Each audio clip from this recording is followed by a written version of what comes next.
Bienvenidos a una nueva entrevista en Todo Startups Televisión, el espacio audiovisual, ya lo saben, de referencia en habla hispana en materia de innovación, nuevas tecnologías, emprendimiento, startups, como no, y otras muchas áreas relacionadas con el mundo empresarial, tecnológico y social. Hoy aprovechamos el espacio audiovisual de Todo Startups para traer a una de esas figuras emprendedoras de las que seguro que todos podemos aprender, y no solo quienes intentan abrirse camino con su propio negocio.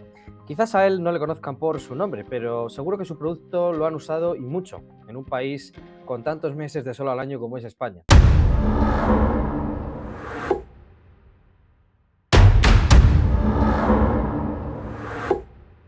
My name came up a lot of sounds, more when I was not around. Certain people that I know, they ain't no longer about.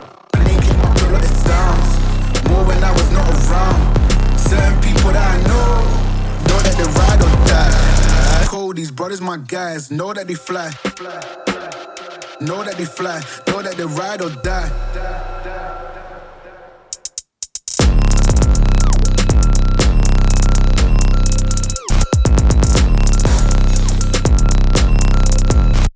Alex Huertas, bienvenido. Hola, ¿qué tal? Buenos días. Bueno, para quien no le conozca, Alex Huertas es el cofundador de la marca Nordwick de gafas de sol. Fundó la empresa en 2013 con su compañero Héctor Rey en Barcelona y unos años después, en 2016, fue adquirida por el grupo internacional de gafas Hawkers, nada menos. Desde entonces creo que no han dejado de crecer y con alrededor hasta de 500.000 de gafas vendidas en 2019, justo antes del mare magnum de la pandemia que nos ha sobrevenido.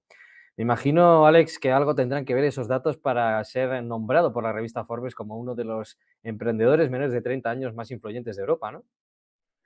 Bueno, que tiene que tener tu proyecto, ¿no? Más que la persona. Es decir, al final lo que importa y lo que le importa a esta gente que valora un poco las personas es qué proyecto tienen detrás, ¿no? Y qué han hecho con ello. Yo creo que lo que encontraron Forbes para nominarnos y para luego, digamos, incluirnos en esta lista fue que fuimos capaces de crear una compañía de la nada con una edad muy corta, muy disruptiva, aprovechando en un early stage muy temprano las herramientas que ahora todo el mundo está usando y haciendo un poco pues las cosas como hasta ese momento nadie las hacía, ¿no? Intentando ser lo más buscavidas posible, haciendo cosas que ninguna de las otras empresas estaban haciendo, poniendo en el mercado un producto en la cual ninguna marca estaba explotando ese nicho. Entonces, bueno, creo que es el cúmulo de cosas que conforman la empresa que al final, obviamente, pues llama la atención de ese tipo de personas, rascan un poco bien, buscan qué personas hay detrás de estos proyectos y nos veían a mí y a Héctor, dos chavales que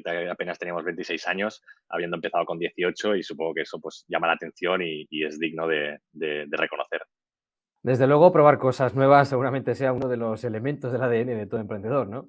¿Dirías que esta situación que nos ha sobrevenido, esta crisis, nos ha obligado un poco a todos a probar cosas nuevas? ¿Ha impulsado un poco el carácter emprendedor?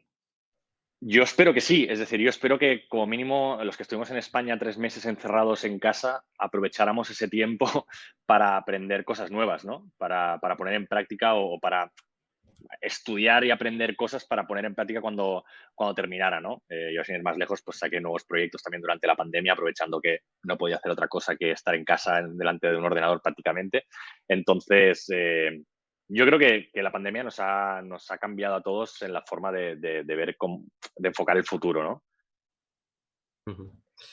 Hablemos un poco del panorama emprendedor, sobre todo a raíz de esa reciente ley de startups que ya está, digamos, en el horno. ¿Qué valoración podrías hacer en líneas generales de, bueno, qué crees que se ha hecho bien y qué consideras, por supuesto, a nivel personal, qué falta por mejorar y bueno, que es un principio, pero que todavía queda por hacer más? Bueno, como tú lo has dicho, yo creo que es un principio, ¿no? Que un Estado como el español dentro de Europa, en pleno 2022 prácticamente, empiece a reconocer a las startups como lo que son, ¿no? Como empresas con ciertas peculiaridades y ciertas particularidades que las distinguen del resto de las compañías, ¿no? Entonces, el hecho de que el Estado ya le ponga una definición más acertada o menos acertada a la denominación startup y empiece a catalogar ciertas compañías como tal, es un inicio. Que también empiece a legislar una serie de leyes, una serie de reglas para regular y ayudar o fomentar como mínimo estas startups, también creo que es un acierto. Creo que la teoría está muy bien. El problema es que obviamente en la práctica, pues lo que se ha presentado, lo que hemos visto hasta ahora, es totalmente insuficiente, ¿no? Es decir, y creo que por un lado es insuficiente porque el paquete de medidas son insuficientes y por otro, Ujú. creo que deja fuera a verdaderas, no sé cómo llamarlo, verdaderas cosas importantes que las startups sufren a diario y que muchas veces son la causa de su fracaso, ¿no? En ese sentido. Ujú. Bueno, vamos a romper una lanza en el otro sentido. Vamos a cuestionarnos cosas, que creo que siempre es importante. Hay cierto misticismo, quizás, con el emprendimiento. Se ve muchas veces como una panacea para solucionar muchos de los problemas que nos han surgido y la vía profesional para mucha gente, y quizás no es tan así. ¿Cómo lo ves? Hombre, desde luego es una afirmación que no afecta por igual a todas las personas, porque yo creo que el emprendedor nace prácticamente, ¿no? Es decir, el porcentaje de personas que no tienen ninguna intención de montar su propia compañía y que de golpe despiertan y quieren montar algo es muy poco, ¿no? Porque, bueno, al final hay personas que, digamos, están diseñadas para una serie de trabajos y personas que están diseñadas para intentar emprender por su cuenta, ¿no? Que luego salga adelante o no salga adelante ya es otra cosa. Yo me considero Ujú, obviamente de las emprendedoras, ¿no? Porque así lo he hecho y ujú, así sí lo sigo haciendo cada día. Pero sí que es verdad que quizás bueno, se ha dado a bombo y platillo esa opción de que todo el mundo podía ser emprendedor y como digo, eso es. no es un tema ya de recursos, es un tema de que la propia idiosincrasia de cada persona hace que tenga más facilidad para emprender o menos, ¿no? Bueno, antes hablábamos de qué vieron desde Forbes en vuestro proyecto, pero ¿qué vieron también desde Hawkers? Porque al final es una empresa potente. ¿En qué sentido os ha ayudado? ¿Cómo ha sido la experiencia de esa Bueno, fusión, todo digamos? eso viene mucho antes, ¿no? Es decir, Nordic se funda en mayo de 2013, ¿vale? Héctor y yo estamos aproximadamente 9 meses trabajando en el proyecto. Empezamos a hablarlo, Héctor y yo, en agosto de 2012 y en mayo sale a la luz el proyecto, lo que significa que estuvimos pues 9 meses buscando proveedores, haciendo la página web, diseños, esperando las producciones, todo el tema burocrático, bueno, todo eso que hoy en día haríamos en una semana prácticamente, pues nosotros hace casi 10 años tardamos en 9 meses, ¿no? Entonces, bueno, Nordic salió a la luz en mayo de 2013 y la verdad es que fue un boom espectacular, es decir, la marca enseguida se puso en boca de todo el mundo, las gafas prácticamente se vendían solas, se hizo una marca muy, muy, muy popular, ¿vale? Nosotros la verdad es que no nos lo esperábamos vender, pero no tanto, y nos pidió todo un poco de sopetón, ¿vale? La marca, bueno, durante este 2013 se fue desarrollando hasta que en diciembre de 2013 de ese mismo año, Hawkers sale al mercado, ¿vale? Es decir, en ese sentido, Nordic sale antes que Hawkers. Claro, la diferencia en ese punto es que Hawkers cuando sale al mercado, ellos son un grupo bastante grande, a nivel de Ujú, un grupo de personas que empezaron la compañía bastante grande, experimentada, con experiencia detrás, con una edad avanzada, ujú, con estudios superiores, un poco lo que Héctor y yo somos ahora, pues esto es lo que empezaron los chicos de Hawkers hace pues ujú, 8 años, ¿vale?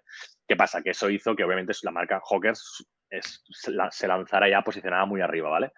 ujú. Nosotros, que éramos, digamos, de estar por casa, cuando vimos eso, por un momento pensamos, mierda, estamos perdidos. Es decir, alguien con más experiencia que nosotros, más cabeza que nosotros y más recursos que nosotros ha empezado un proyecto prácticamente igual, estamos perdidos. Pero enseguida cambiamos esa fórmula de pensamiento en bueno, la competencia final siempre es buena, ¿no? Siempre es bueno fijarse en lo que ellos hacen bien para implementarlo en nuestro proyecto. Fuimos muy rápido implementando mejoras, enseguida digamos que nos pusimos a la par que ellos y este hecho, el hecho de que Nordic y Hawkers compitieran tan fuerte los 3 primeros años de vida de ambas compañías, siendo competencia feroz en España y en otros países, siendo las dos empresas con mayor cuota de mercado, y bueno, y teniendo un enfrentamiento bastante bestia, porque la verdad es que la relación entre ellos y nosotros no era muy buena, a ellos Ujú. esto les molestaba mucho. Por una simple razón, y es porque sabían que detrás de nuestro proyecto, del proyecto Nordic, estaba Héctor y Alex, que eran dos chavales que en aquel momento ya tendrían pues 20 años, pero no tenían ni idea de Ujú, nada, ni tenían recursos, ni tenían contacto, ni tenían nadie. Y ellos, siendo una compañía ya mucho más, digamos, bien construida, la gente no percibía esa diferencia. La gente compraba por igual Nordic y Hawkers y a algunos les gustaba más Nordic, a otros les gustaba más Hawkers, pero la gente no veía esa diferencia abismal que había entre compañías de puertas hacia adentro, ¿no? Entonces, eso siempre les ujú, llamó mucho la atención. Y un día, pues por una serie de circunstancias, nuestros caminos se cruzaron, entablamos una mejor comunicación que la que había en aquel momento y decidimos que podíamos unir fuerzas con la misión de convertirnos en el grupo óptico más grande en el Estado español y posterior de ahí Europa y el mundo, ¿no? Ujú. Con ellos sabían que nosotros teníamos cosas que hacíamos muy bien, nosotros sabíamos que ellos hacían cosas que hacían muy bien, entonces el hecho de unir no solo iba a beneficiarnos a nosotros por el hecho de ser adquiridos, sino que ellos también iban a poder nutrirse de lo que Nordic había estado haciendo tan bien todos esos años y que ellos no habían sido capaces de igualar, ¿no? Entonces, digamos que en ese sentido fue un win-win para ambas compañías. Ujú, interesante cómo cambian, ¿no?, las relaciones desde esa competencia feroz, vista un poco con recelo bueno, a darse cuenta de que, bueno, pues efectivamente puede haber un win-win más fácil Porque que al otra final, cosa. al final era muy sencillo. Las dos compañías estaban haciendo daño entre ellas porque estaban Ujú, compitiendo por un mismo mercado, con unos modelos muy similares, con unos precios muy parecidos. Cuando uno lanzaba una campaña de descuentos, el otro también la lanzaba. Es decir, era como el que vive uno enfrente del otro y están enfrentados, ¿no? Y si el uno pinta la casa de verde, el otro la pinta de amarillo. Y si uno planta césped, el otro planta palmeras. Y eso es una guerra que al final no gana ninguna de las dos compañías, ¿no? Entonces, de manera ujú. sensata, además que la diferencia de edad entre unos y otros pues ronda los 5 o 6 años, nos llevábamos Bueno. muy bien, teníamos todos el mismo rollo, entonces hubo buen rollo para poder llevar a cabo esto. Es interesante porque quizás con esa distancia geográfica que había y con una cultura que es similar, pero no es la misma, es interesante que hayáis hermanado, ¿no? Y que hayáis conseguido ese win-win que decíamos para cambiar una posible guerra y poderos enfrentar juntos después a la que estaba por llegar, que es la pandemia. Vamos a hablar brevemente de esa pandemia, de cómo han atravesado tanto Hawkers como Nordwick ese año pandémico. ¿Cómo fluctuó la venta de gafas de sol, sobre todo en esos primeros 12 meses tan atípicos? Bueno, la verdad es que nosotros nos asustamos bastante, como creo que toda persona que trabajaba, sea el empresario, sea un trabajador, ¿no? Con todo esto, porque al final, durante los meses más duros de lockdown, de confinamiento, las ventas rozaban el cero. Al final, Nordic Hawkers no deja de ser una Sí. marca de accesorio, de gafas de sol, de aire libre, de vacaciones, de disfrute. Ujú. Entonces, era muy complicado, ¿no? En ese momento lo que comprábamos era, pues, cosas para hacer pasteles, ¿no? Moldes y utensilios de cocina, ¿no? Entonces, claro, en esos meses fueron bastante duros. Los vivimos con bastante incertidumbre. No te voy a engañar, no te puedo decir que fuera nada extraordinario. Creo que como todo el Ujú. mundo, esperando una salida, intentando mantener la compañía a flote, evitando un hundimiento total, ¿no? Que Ujú. desgraciadamente muchas lo sufrieron. Obviamente, pues todos nos fuimos alerta, incluido yo. Intentamos poner la compañía al mínimo para a la mínima que nos dejaran salir a la calle, a la mínima que nos dejaran a la gente volver un poco a su vida normal, eh, poder volver a encauzar la compañía. Y no, gracias a Dios, no, estas cosas no creo. Gracias a nosotros, la verdad es que eso fue así. Es decir, cuando España volvió a abrirse y Europa poco a poco volvió a abrirse, la gente cogió con muchas ganas esa salida de nuevo a la calle, coincidió con la llegada del verano y hizo que las ventas realmente se pusieran al nivel que nosotros teníamos previsto sin pandemia, lo cual Mm. ese año fue duro porque obviamente hubieran 3 meses en blanco prácticamente, por lo tanto, no fue un buen año ni de lejos, pero sí que es Sí. verdad que los meses siguientes, fuera de la pandemia, ya el ritmo fue más o menos el que teníamos esperado, ¿no? Entonces, bueno, queramos o no, salvamos un poco los muebles y hasta día de hoy, después de eso, pues lo mismo, un poco seguir, obviamente, recuperando todo el agujero que nos dejó la pandemia, Ujú. siempre intentando, pues cada día intentar vender más y mejor. Sin duda eso al final es lo que intentan todos, pero creo que es interesante en vuestro caso porque siendo una empresa de este producto tan concreto, en esta situación a su vez tan concreta, pues bueno, refleja que, en mi opinión, si a Northwick y a Hawker se les va bien, es porque de alguna manera se puede salir a la calle, porque hay sol y porque, bueno, podemos tomarlo, con lo cual me parecía. Exacto. Vamos a hablar ahora también de lo que hemos aprendido y de cómo hemos aprovechado ese periodo duro de pandemia, porque además nuestro invitado de hoy, Alex, pues también tienes madera para enseñar. De ahí que todos podamos aprender de ti, como decía al principio, porque bueno, has puesto en marcha ese programa de formación de 0 a 1 millón que has desarrollado personalmente para orientar sobre todo a los más jóvenes sobre las nuevas oportunidades emprendedoras en el mercado. Cuéntanos un poco por qué pones en marcha este programa y en qué consiste.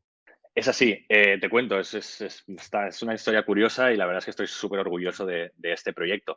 Ujú. Precisamente este proyecto lo materializo en esos 3 meses de pandemia, ¿no? En esos 3 meses de encerramiento, de encierro en casa, donde la compañía está bajo mínimos y yo me subo por las paredes porque yo soy una persona muy activa, que le gusta estar en la calle, que le gusta estar con sus amigos, que le gusta viajar, que no le gusta estar encerrado en casa, pues tuve que buscar cosas que hacer, ¿no? Entonces empecé a preparar este curso que venía de una idea que yo ya había tenido, y es que, te cuento desde el principio, cuando Nordwick salió al mercado y enseguida pues fue, digamos, un caso de éxito, los medios se interesaron Ujú. por nosotros, salimos en radios, teles, bla, bla, bla, pues enseguida, obviamente, las escuelas de negocio, las universidades también se interesaron en nuestro caso y nos llamaban para que pudiéramos dar pues conferencias, charlas, etcétera, ¿no? En eventos, escuelas de Ujú. negocio e historias.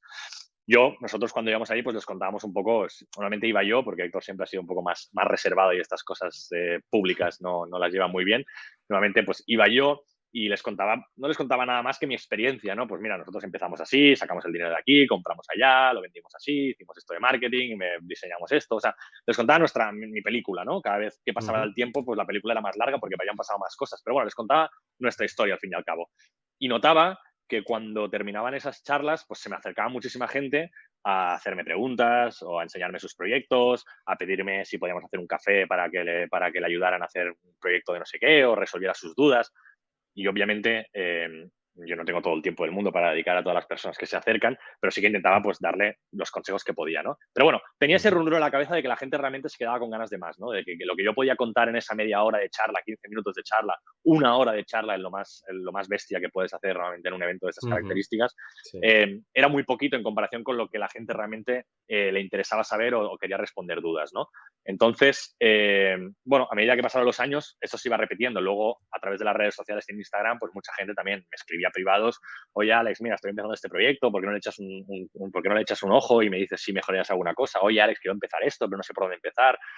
O sea, tenía dentro de mí bueno, todas esas preguntas, ¿no? Que la mayoría de emprendedores se hacen, todas esas dudas, problemas y preguntas que tienen Ujú. cuando van a empezar o están empezando, y que yo recibía por todos lados, ¿no? Entonces, bueno, siempre había pensado, hostia, ojalá pudiera tener un directorio donde cuando la gente me preguntara pudiera darle, decir, mira, ve aquí y aquí vas a tener todas mis respuestas, ¿no? Vas a saber todo, pues te voy a contar todo lo que sé, pero obviamente hacer esto pues no era como escribir un libro, ¿no? Siempre me hubiera gustado escribir un libro, pero nunca había tenido tiempo para dedicarle a eso. Como te digo, soy una persona muy activa y muy hiperactiva, y para mí sentarme sin nada más que una pantalla para escribir y concentrarme en algo me cuesta mucho. Total, que todo Ujú. este rollo, cuando llega la pandemia, yo estoy en casa y la verdad es que sufro de ansiedad encerrado en casa. Empiezo a canalizar esa ansiedad pensando en el por qué no empiezo a escribir todo aquello que sé. Es decir, por qué no empiezo a responder todas esas preguntas que tanto me hacen y todas esas inquietudes que todos los emprendedores tienen, todos esos problemas a los que se enfrentan, basado en mi experiencia. Creo un guión y empiezo a rellenar ese guión. Estoy más o menos un mes y medio escribiendo casi cada día. Salen de ahí como 300 o 400 páginas de Word que tengo. Y una vez tengo Ujú. todo eso escrito, que al final no deja de ser todo lo que sé, es decir, cómo empezamos, por qué hicimos lo que hicimos, por qué no hicimos otras cosas, qué haría ahora que antes no sabía, cómo Eso perdimos es. dinero, cómo ganamos dinero, dónde lo invertimos, a quién contratamos, por qué contratamos, de qué manera lo hicimos, dónde los conocimos, todo, al final todo lo que hicimos, ¿vale? Ujú. Eh, lo tengo compilado y cuando lo tengo hecho, pues decido transformarlo en vídeo, es decir, me voy a la oficina, lo empiezo a grabar todo desde ahí, de la manera más profesional posible, que quede un producto al final, porque al final ya tenía la forma de producto, ¿no? Y al final decía, hostia, si quiero ofrecer este paquete a los emprendedores, es algo que es tedioso porque al final salen casi 9 horas de vídeos en de 0 a 1 millón, es decir, que no está mal, Ujú. hay bastante No, aprendizaje ahí no. dentro, como mínimo que fuera lo más Sí, cómodo sí. posible de hacer, ¿no? Y entonces lo transformé en un vídeo, está muy bien grabado, con varias cámaras, con micros profesionales, con luces, etcétera, y lo grabé, pues como te estoy contando yo a ti, todos esos capítulos, ¿no? Lo Ujú. empaqueté y lo lancé durante la pandemia, cuando se terminó la pandemia, a los emprendedores. La verdad es que la acogida fue muy, muy, muy, muy buena. Es decir, tengo muchísimos alumnos ya, y aún llevo casi un año y medio Ujú. con ello, y estoy súper encantado. Es un proyecto que me llena muchísimo. Bueno, pues vamos a ir cerrando temas que, bueno, quería comentar contigo. Ahora que hablabas de esa formación que ofreces, esos conocimientos, ¿les hablas en este programa de lo que viene? Vamos a intentar hacer ese pequeño ejercicio de prospección. ¿Cuáles serían los próximos nichos de mercado que ves tú de cara a este próximo año 2020? Y bueno, Pues la verdad es que o sea, yo creo que la moda sigue estando en el top de los proyectos emprendedores ahora y para el año que viene. Es decir, la gente se piensa Ujú. que ya está todo inventado, que ya hay gafas, que ya hay gafas, que ya hay zapatos, que ya hay relojes, que ya hay sudaderas, que ya hay tal. Pero dentro de esos sectores hay muchos nichos distintos a los que abarcar. Entonces, creo que la moda sí, a mí me gusta mucho personalmente la moda y creo que aún hay margen para que varios buenos players cojan buenas cuotas de mercado, siempre y cuando ofrezcan una propuesta de valor interesante para el cliente, ¿no? No un copy-paste Ujú. de lo que ya exista, que eso entonces no tiene nada más, no tiene ningún recorrido, ¿no? Después de ello, bueno, se está hablando mucho todo el tema cripto, todo el tema metaversos, todo el tema NFTs. Sí. Yo personalmente no soy digamos, un pastor de este mundo, porque yo soy una persona mucho más física, lo digital me cuesta un poco más, pero creo que bien entendido y bien llevado a las personas normales, hay proyectos o pueden haber proyectos con mucho potencial para acercar todos esos mundos que son realmente complicados y muy triquis, llevarlos a las personas normales, ¿no? Creo que ahí también hay una buena cuota de mercado. Desde luego, además, ahora que hablabas de moda, sin duda tiene de lado cifras a nivel e-commerce que son, vamos, es de lo principal que se mueve en e-commerce y en estos meses se ha visto. Con lo cual, potencial, desde luego, tienen todavía para rato. ¿Cuál es el primer consejo, y terminamos con esto, que da Alex Huertas en esa formación a los futuros emprendedores que están empezando, o bueno, que ya llevan un tiempo? Mi primer consejo y un consejo principal que le doy a todo el mundo cuando empieza a emprender es foco en tu proyecto. Es decir, hoy en día tendemos a estar sobreinformados, es decir, hay tanta Ujú. información en Internet, en las redes sociales, vemos las vidas de los demás, que es muy fácil despistarnos de nuestro camino, ¿no? Es decir, es muy fácil pensar que el de al lado está lanzando un modelo de negocio distinto al nuestro y a él le va mejor que a nosotros, y por qué no cambiar y seguir y copiarlo, ¿no? O tener demasiadas opiniones y al final no sabes realmente de quién fiarte o por dónde tirar. Creo que el foco es lo más importante, el no desviarse del camino y el intentar conseguir la máxima información posible, pero lo más certera, ¿no? Intentar no despistarse. Hoy en día, te lo digo, creo que las redes sociales son un arma de doble filo para los chavales que quieren emprender, porque sí que es verdad que tienen Totalmente. acceso a mucha información y a ver muchos modelos de proyecto que replicar o que modificar o que lanzar, pero a su vez tienen tanta exposición de información no real y de información modificada o, digamos, adulterada, que, Sí. que hoy en día los chavales se despistan. Y yo lo veo porque en mi proyecto, dentro de Ujú. Cero un Millón, entran muchos chavales con una idea inicial, al cual yo empiezo a ayudarles por ahí, y quizá al cabo de 2 meses, cuando hablamos con ellos, han pivotado totalmente el proyecto a algo que no tiene nada que ver porque han pensado que era mejor, ¿no? Y es como, no, es que así no se trata, así no funciona el hecho de emprender un proyecto. O sea, si no te lo crees ni tú, Ujú. estoy seguro que no vas a llegar a ningún lado, ni con este ni con el siguiente, porque después del siguiente vendrá otro y después vendrá otro. Desde luego estoy de acuerdo contigo, sin duda, en ese efecto quizás desorientador que tienen a veces las redes sociales y que impide llevar hasta donde se pueda, ¿no? Hasta sus últimas consecuencias, esa primera idea de negocio que, bueno, que a veces es la mejor. Así es, así es. Bueno, pues con este consejo de un emprendedor nato que está sin duda en la cresta de la ola, veremos si es así y si se mantiene, estoy seguro de que sí. Nos vamos a despedir. Alex Huertas, cofundador de Northwick, gracias por pasar por los platós virtuales todavía de todo Startups y nada, os deseamos lo mejor. Que vaya muy bien, muchísimas gracias por invitarme. Bueno, pues hasta aquí una entrevista más en Todo Startups Televisión, el espacio audiovisual del diario de Todo Startups que pertenece al grupo educativo que componen el Centro de Estudios Financieros, el CEF, y la Universidad a Distancia de Madrid, la UDIMA. Lo dejamos aquí por hoy, nos vemos pronto poniéndonos las gafas del emprendimiento para darles visibilidad, nunca mejor dicho, a ellos y todos los que les apoyan. Muchas gracias como siempre por vernos y hasta la próxima.